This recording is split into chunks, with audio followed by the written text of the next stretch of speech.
Assalamualaikum warahmatullahi wabarakatuh. Salam sehat, salam sejahtera, salam bahagia. Bahagia buat kita semuanya. Bismillahirrahmanirrahim. Alhamdulillahirabbil alamin. Asyhadu alla ilaha illallah wa asyhadu anna Muhammad Rasulullah. Allahumma sholli wa sallim ala sayyidina Muhammad wa ala ali sayyidina Muhammad. Sahabat yang dirahmati Allah, kadang-kadang atau kita sering mempunyai suatu tujuan atau impian yang impian itu atau harapan itu tidak terkabulkan, dan itu pasti membuat kita menjadi kecewa. Nah, ini ada sebuah kisah yang menarik yang mungkin bisa dijadikan sebagai motivasi bagi kita berkaitan dengan keinginan atau harapan ya dari seorang yang harapan itu kandas. Ceritanya cukup menarik, cukup inspiratif, namun jangan lupa untuk di SKS ya, di subscribe, di komen, dan di share, begitu ya. Begini kisahnya. Semua dimulai dari impianku. Aku ingin menjadi seorang astronot. Aku ingin terbang ke luar angkasa. Tetapi aku tidak memiliki sesuatu yang tepat. Dan aku tidak memiliki gelar apapun, serta aku pun bukan seorang pilot. Namun sesuatu pun terjadilah. Di Gedung Putih mengumumkan mencari warga biasa untuk ikut dalam penerbangan 51L pesawat ulang-alik Challenger. Dan warga itu adalah seorang guru. Aku warga biasa dan aku seorang guru. Hari itu juga aku mengirim surat lamaran ke Washington. Setiap hari aku berlari-lari ke kotak pos. Akhirnya datanglah amplop resmi berlogo NASA. Doaku terkabulkan. Aku lolos penyisian pertama. Ini benar-benar terjadi padaku. Sahabat yang dirahmati Allah, selama beberapa minggu kemudian, perwujudan impianku semakin dekat saat NASA mengadakan tes fisik dan mental. Begitu tes selesai, aku menunggu dan berdoa berharap-harap cemas. Ya. Aku tahu aku semakin dekat pada impianku. Beberapa waktu kemudian, aku menerima panggilan untuk mengikuti program latihan astronot khusus di Kennedy Space Center.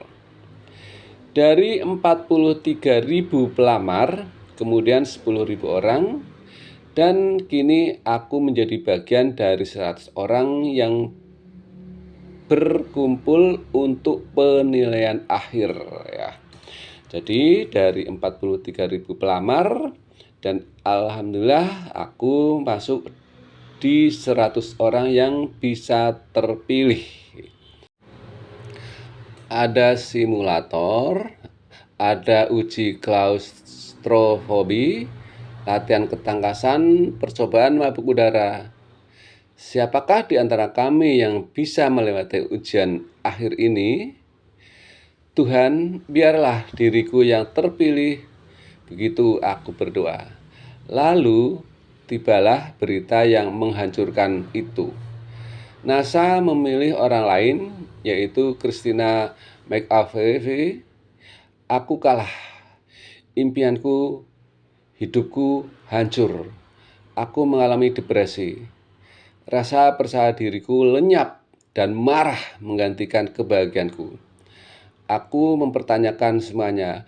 Kenapa Tuhan? Kenapa kok bukan saya yang terpilih? Kenapa Tuhan? Bagian dari diriku yang mana yang kurang? Mengapa aku diperlakukan kejam? Sahabat yang dirahmati Allah, aku berpaling pada ayahku, katanya. Semua terjadi karena suatu alasan. Selasa 28 Januari 1986, aku berkumpul bersama teman-teman untuk melihat peluncuran Challenger. Saat pesawat itu melewati menara landas pacu, aku menantang impianku untuk terakhir kali. Tuhan, aku bersedia melakukan apapun agar berada di dalam pesawat itu.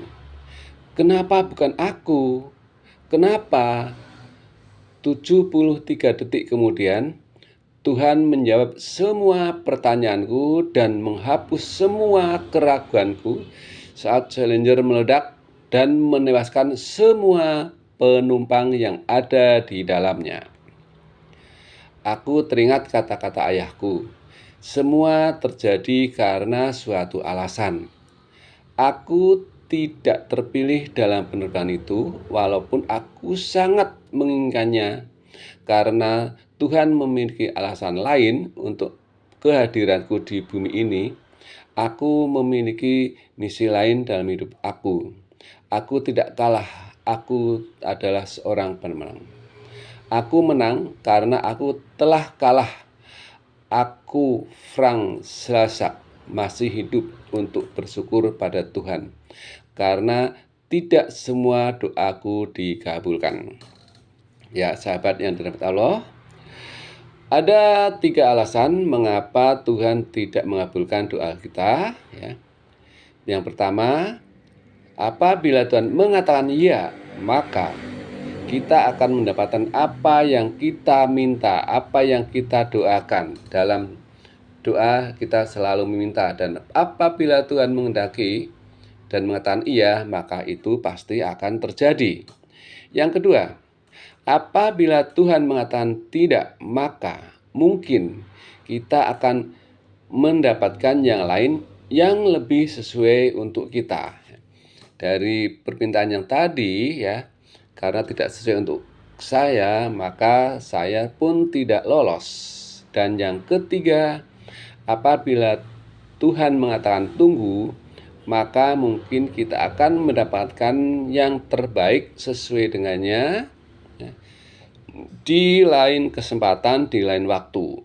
Demikianlah kisah motivasi yang mungkin bisa bermanfaat bagi kehidupan kita sehari-hari ya.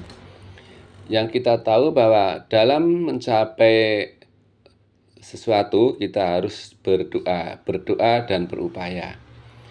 Namun ketika doa tidak dikabulkan, kita tidak boleh putus asa, kita tidak boleh memaki-maki. Karena Tuhan akan selalu memberi yang terbaik bagi kita. Demikian kisah motivasi ini. Apabila ada kekurangan kesalahan, mohon untuk dimaafkan. Jangan lupa untuk subscribe, share, dan komen. Terima kasih. Wassalamualaikum warahmatullahi wabarakatuh.